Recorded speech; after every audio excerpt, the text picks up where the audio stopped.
Well, hello, folks. You know you're in for a treat when you hear that tune, because it's time for another week of the Rec Poker Podcast. I'm your host, Jim Reed, Bluff Storini in the home game and at Rec Poker Jim on Twitter. And I have the best freaking job in the world talking poker with my friends here on the forums edition of the podcast on Monday night while we steal each other's chips in the free nightly home game. Here at Rec Poker, we play for fun, but it's more fun when you win. So we study together, we play together, we celebrate together, and it all starts with a free membership at rec.poker, where all it takes is an email address and a smile. All right, we're going to look at a strategy forum post here in a moment from the free Rec Poker forums. But first, I have to thank our sponsors, the Running Aces Hotel, Racetrack, and Casino, because most of what we do here is free. We're a largely volunteer-based organization, so we depend on support from our sponsors and also from our premium members who take part in our training material and study opportunities for only $15 a month. And remember, folks, you can get your first month for only $5 by using the code RECPOKER at checkout. Now, they let me host the show on Mondays, but I am only one man. It takes a group, a gang, a village, a crowd, a crew to make all the magic happen here at Rec Poker. We call this group of wizards the Wrecking Crew. And if you want to learn more about me or the rest of the Wrecking Crew, you can go to rec.poker/crew, or you can just listen up because you're going to meet a few of them right here on the air tonight. I'm Kim Kilroy. I am PetVet or PetVet33 on most social platforms. I'm Fergie56 in the home game. And Mark? I'm Mark Zhang, and you can find me under Mr. Bullet on the Wrecking Crew page. And I'm Rob Washam, and you can find me as Rabman50 just about everywhere. I'm Taylor Moss. You can find me on Twitter at Taylor_Moss or as Gopher Boy TJM in the Rec Poker home game. And like most of our Wrecking Crew members, if folks if they like hearing from some of these people, if you've been listening along on the forums edition of the podcast for a while, and you'd like to work with some of our Wrecking Crew members, a lot of our Wrecking Crew members offer coaching. They work one-on-one with clients or group coaching through our premium membership program. If you go to rec.poker/coaching, you can find all sorts of different ways to work with different Wrecking Crew members. And it's not only a bargain, it's a pleasure. I assure you, go and check it out. But in the meantime, just keep listening for free, like we do every week here on the forums edition of the Rec Poker podcast. Taylor, we were talking to you last week about a deep run that you made in a local casino daily, and sort of about some of the abstract concepts about feeling ICM pressure and applying ICM pressure and identifying who to apply it to and who not to. And we promised our listeners that we were going to take a look at a hand from that final table. So why don't you share some details with us about kind of where you were in the tournament at this point, what the dynamic was getting to this point, and we can talk about the hand itself. Yeah, no, an interesting hand that had come up right at the final table. We're 8 people left, so it's really early on in the final table. Going up to this point, we made the money as one of the middle stacks. Then we were playing 10-handed. I got moved to the other table, and after one hand, I busted someone and took all their chips. Going into the final table. So I actually went into the final table as the chip leader. So it was a kind of a great spot for us going into the final table. I believe we had 60 or so, 55 big blinds, I believe. And since this hand happened almost immediately, we're kind of at like that relative same spot. But we're playing 8 people left. In terms of the table that's out there, there is really just only one other big stack at the table. We have right around 50 big blinds. There's another person they have to have 45 or so. They've got just a little bit less than us. And then every one of the other players is kind of hovering around 20 big blinds. Somewhere in that neighborhood, some, a little bit more towards like the 12 range, some probably a little bit more towards 25 bigs, but generally speaking, it's us, one other stack, and then everyone else relatively short. So it's an interesting spot. It involves 2 other players in it, and they're the only 2 people that I know or recognize at the table. So to me, there's 2 people that are relatively seasoned players, and then a lot of like kind of unknown I'm going to assume on the recreational side of things, but this hand involves both of the players that I do know. So onto the hand, we're playing 8-handed. Under the gun +2 is a older gentleman. He recently won the seniors event at the fall series that they had at this casino. However, I do kind of have some history with them. I've seen them play. They are on the tight side. And just earlier at the final table, we saw them call from the button with ace king and check down versus an opponent that had opened with ace jack. So kind of understanding that player type. But it gets to them. They are under the gun +1. Now so let's use the Yep, go Eric ahead. Jin approved positional terminology here. So what 8-handed, if it's one person button cut- folds. yeah. So it's button, cutoff, hijack, low jack, MP, EP, I think. 8-handed, it's right? EP is the first one to act, and then MP, Okay. and then low jack, hijack, off. Okay, so they're MP. Okay. Eric is The- smiling right now. Eric, I know you're listening. He's I'm loving so it. glad. Thank you for doing this. Yeah. And off of their stack, they open to 3 big blinds. So relatively big size at the final table, especially considering the other stacks that are there. So they open to 3. This is the one other person that has 45 big blinds ish in their stack. So not really someone we want to be getting in the mix with too lightly.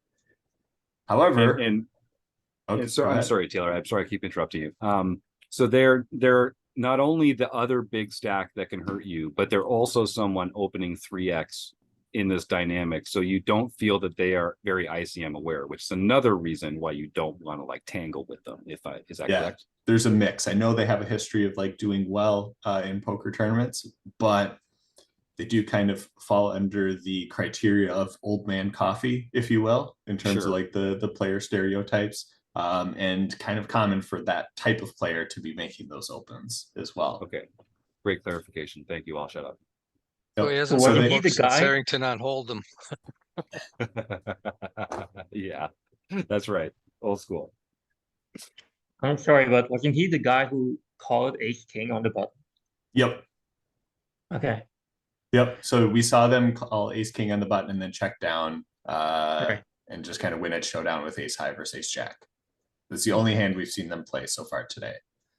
So they open 3x and we are 1 to the left. So that makes us low jack, if I'm Yes. correct in the terminology. So we're low jack and we've got pocket jacks. So we've got the hand that every time you try and play it, you play it incorrectly.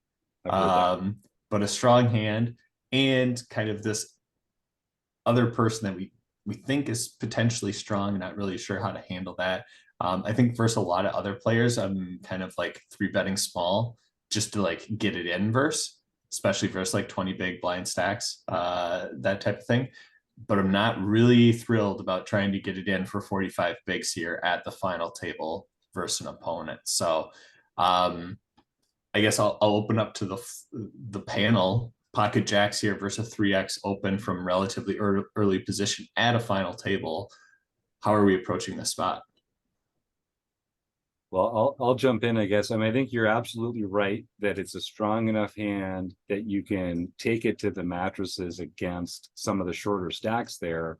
And even if you are, flipping or that's not the end of the world, but you really don't want to be flipping with this player. So I could see calling with the expectation that if one of the shorties shoves, we call. But if somehow the other large stack player ends up coming over the top, we just get out of the way and wait for someone else to bust. I'm not sure that's the right way to handle it, but as you were talking about it, that's what kind of occurred to me. Rob, you unmuted things. Yeah, I don't have a problem folding there. Mhm. Against the next biggest stack, someone who is opening 3x, who should be opening probably 2x in this spot. He's opening 3x. So is this his normal open? Does he always open 3x and that's just what he does? Or is he representing a different type of hand because he's opening bigger than he should be? So all of a sudden, all your ranges are skewed.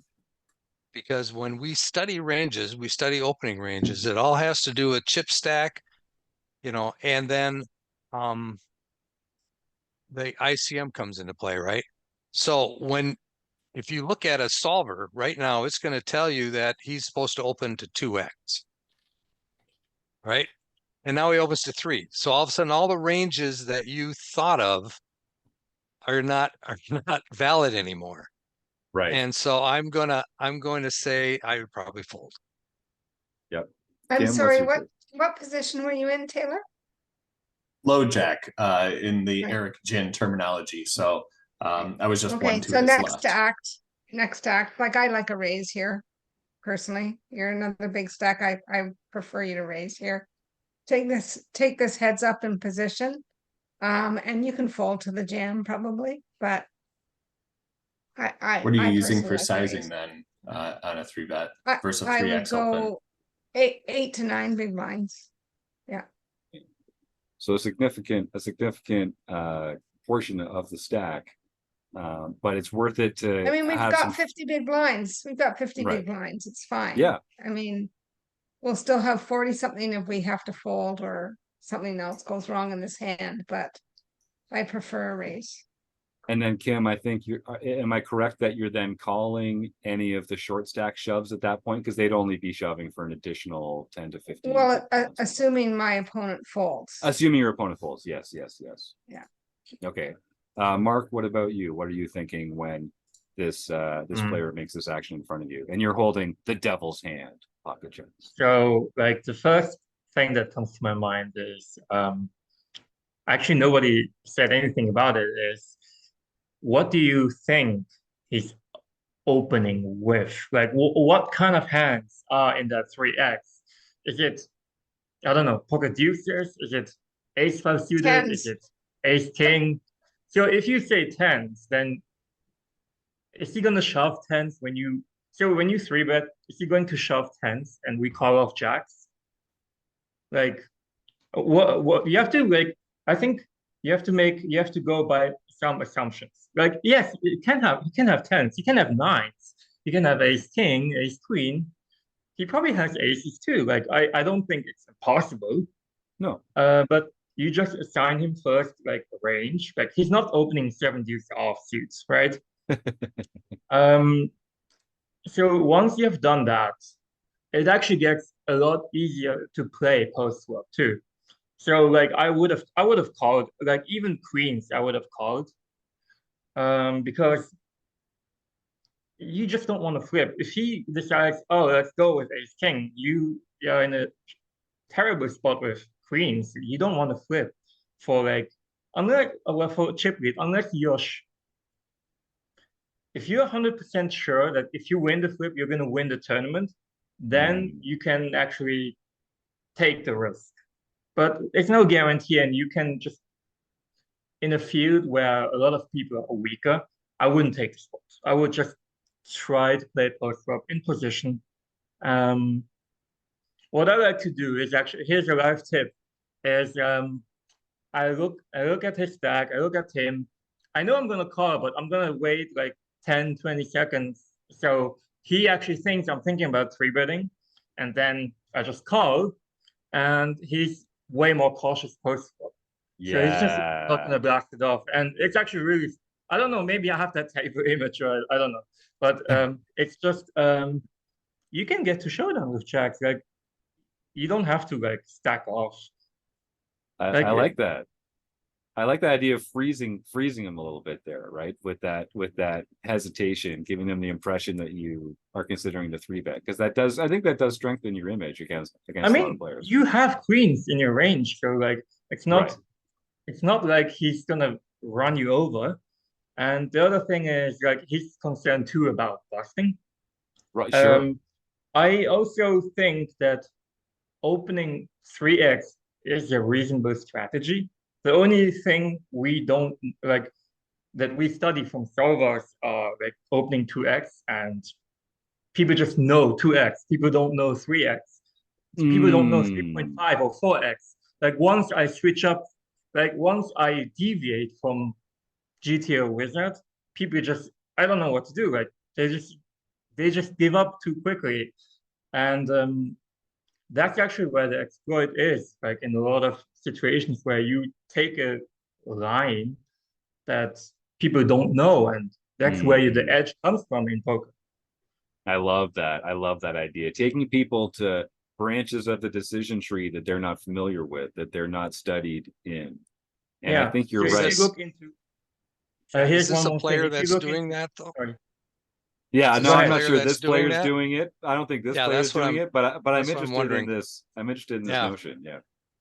For example, if you look into GTO Wizard, if you pick a board 10-7-4 Rainbow, and you look at hijack against big blind, the actual c-bet sizing is 120% pot Hmm. with some hands, and people don't know how to play against it. Like, what are you Yeah. gonna do with a7? Right. I think I and a lot of other inexperienced players are going to overfold in those Yeah, spots to the exactly. larger sizing. Yeah. Yeah.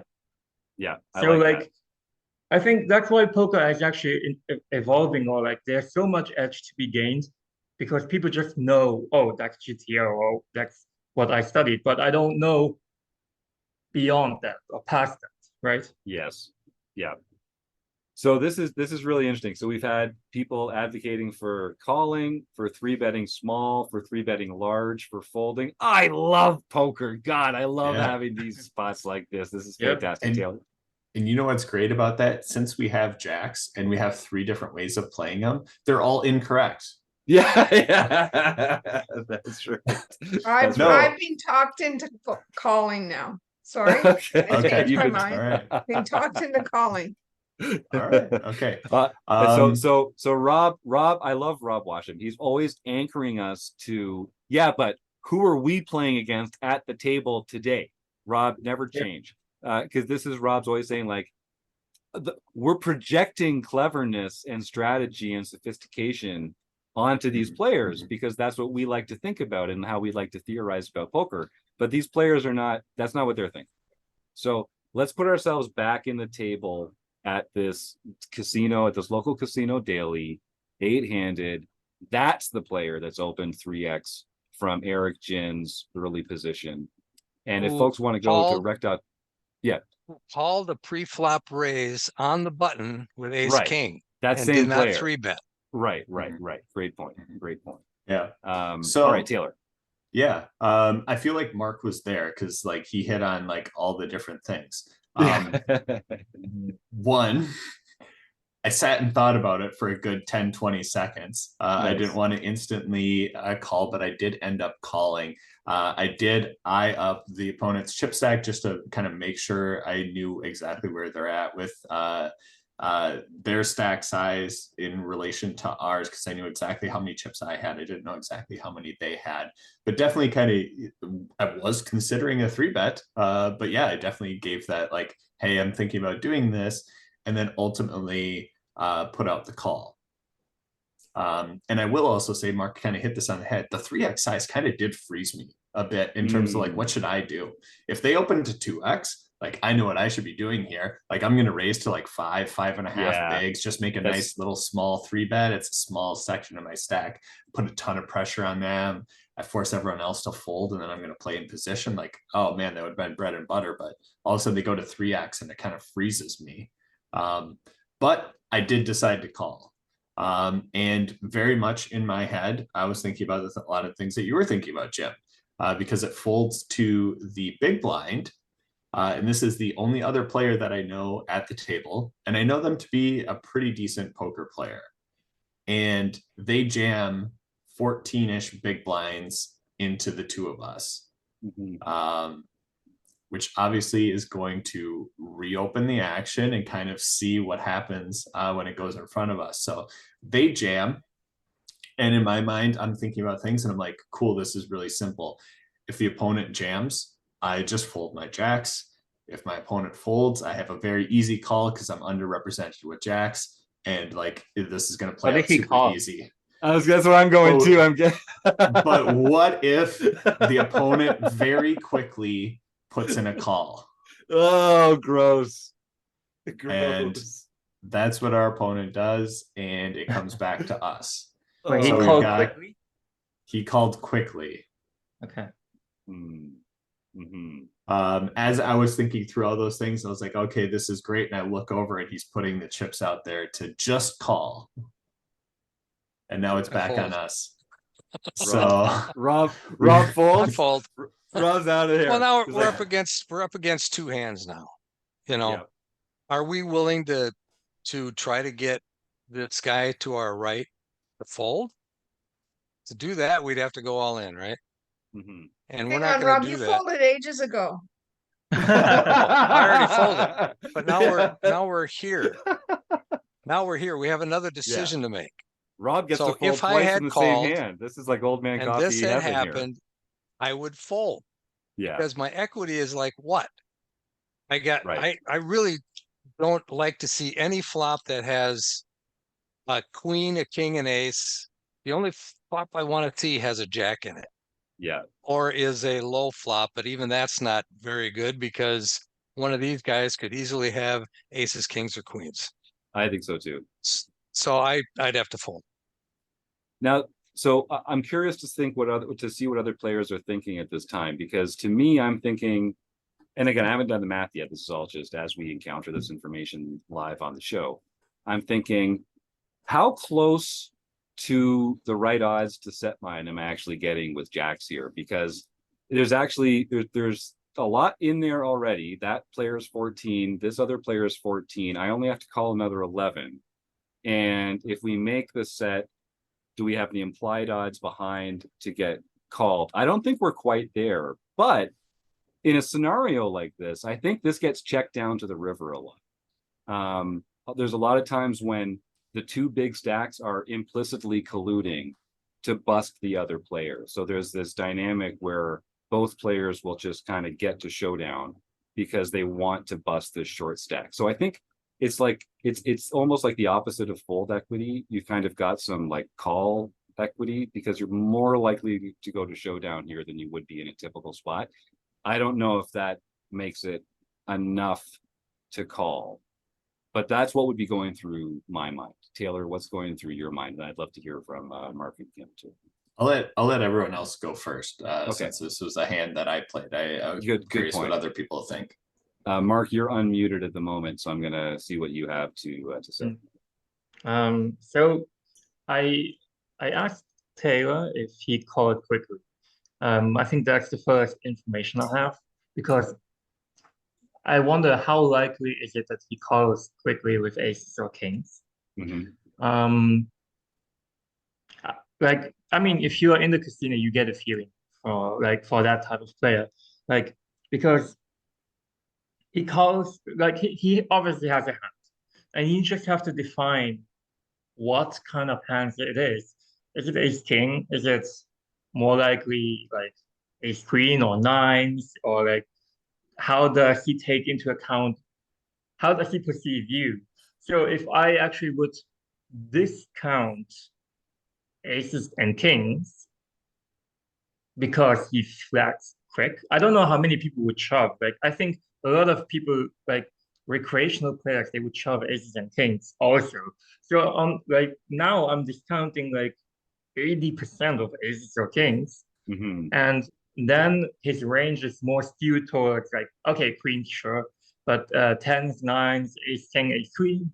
And then I think I could get ace king and ace queen to fold. So then I'm actually seizing a bigger pot share, like of the 45 big blinds in the middle. If I think that, then I would jam. But if I think he can have aces and kings and like those stronger hands, I would just end up calling. I would probably never fold because like you said, I can set mine, or I can check it down. Like I don't think big blind needs to have like a super premium hand. Yes, he can have. He obviously sometimes has better hand, but like you're getting great odds. He can have ace king. He can have even tens. Mhm. I love when we get these. This is my favorite thing about this group is we always get different approaches to this and different assumptions. And I love that we get to kind of challenge each other when it comes to this kind of stuff. Kim, did you have something on that you want to jump in with? All right, Taylor, why don't you share your thoughts at the time? Yeah, I hated this this spot. Because all the things that we're talking about are like it's a very tight range, and we're trying to understand how they react with like essentially those premium hands that dominate us, the aces, the kings, and potentially the queens. And in my assessment, I thought there was a decent chance that they would still find quick calls and not go for the reshove with aces and kings. And I didn't think they'd be calling much worse than I couldn't decide if they would call with nines in that spot. So that's where I started to like draw the line. I thought they were going to fold eights and worse. And then I was also concerned around the short stack jamming because of how the situation played out before then. I felt like they would need to have a pretty strong hand to go for the squeeze there. Being the type of person that I think they are, and how they would kind of view that situation, I thought they had a relatively strong range. So I felt like it was a decent chance that I was up against two overs from one, and then maybe a pocket pair that beats us, or maybe a pocket pair that we beat. I went back to my kind of like line of thinking that's like, hey, if we're at the final table in a heavy ICM spot and you don't know what to do, knit it up. So I found the fold there. I threw the cards directly into the muck. I never ever like let it like not like I never throw it directly in the muck. Just let the dealer do that, but I didn't want there to be any chance that like my cards got shown to show like what I was folding there, because it felt really tight, and I just wanted to like pretend like I never had jacks in this spot, and I just made it a different decision folding there. But the one thing that like popped into my mind as I was playing through this was, if the short stack wins, we're in a pretty good spot chip stack wise. And that ultimately like really pushed me towards the fold, where I was then like, you always kind of cheer for the short stacks to bust out so you can ladder up. But with 8 people left, I found myself cheering for them to win, because then I was the clear chip leader at the table versus, 6 players that like, or I guess it's 5 at that time, that like I didn't think were that great of players or experienced of players, and then 2 others that like I was somewhat worried about. So that's kind of what I was hoping for. So I found the fold. It turns out the short stack won the hand, and kind of my premonition was true. It kind of was really easy for me to navigate thereafter after making that decision. But I was definitely kind of put into the ringer here, trying to think about what I should be doing with pocket jacks at the final table. And I thought it was a kind of interesting discussion for ICM wise. Yeah, and I think we kind of proved the old expression true, because we talked about, folding, calling, or raising, and I think they could all be right or wrong depending on your assumptions about the opponents. I really like the way you talk about this, Taylor, when it comes to what are the actual outcomes that can happen, because if the small stack wins, you are now clearly the big stack at the table. That's value. And honestly, even if the big stack wins, he's 1 seat to your right. Like, you're in the best possible seat to have the other big stack to your right. And so it's not even the end of the world for you if they win the hand. So not involving yourself at all feels like that could be, there's a good outcome for you kind of no matter which way it goes. All you're losing is your share of the pot that you kind of could own by getting into that with jacks. And maybe that's not as valuable as we would have thought at first. Rob, I know you've got something to add. Yeah, just really quick. There's 3 ways to play jacks, and they're all wrong. Yeah, that's right. You said it. Well, are there any other thoughts on the hand or on sort of the dynamics of play here before what they all have. Oh yeah, that's right. Save us, Taylor. Our audience is in suspense. What ended up happening?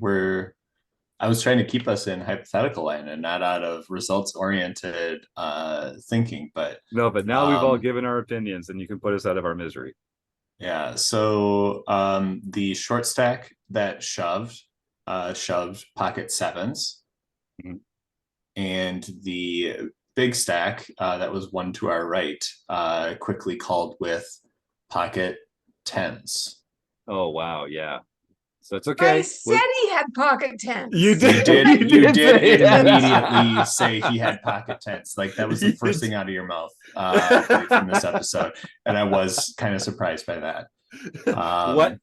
And was there a 7 or a 10 on the board? There by was the a time seven. you- The short stack won with a rivered seven. Right. So results go next step into results oriented. Yeah. And like how much You did have were to we try. going to get from tens in that spot? We're still going to lose to the short stack regardless. So I'm really glad that they called, because I would have snap called versus the sevens and then ultimately lost to Good the point. rivered seven myself, and then I Good would have point. been in the inverse spot of them.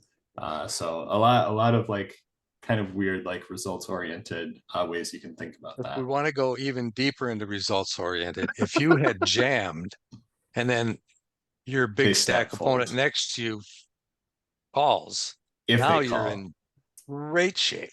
but they wouldn't Gone. have. They wouldn't have. Yeah, Right. That's right. They're not calling yeah. this. And No. that's what Mark said earlier. Like when you like three bet, like what are you hoping to get in like versus your opponent? Like they were never just going to get it in versus us with a worse hand. Right. In best case, it was a flip with like ace king, or we're dominated. So Yeah. Oh, really, really good. Thanks for bringing this hand in, Taylor. I really enjoyed this conversation. And I just want to remind our listeners, like I said at the top of the show, everyone learns differently.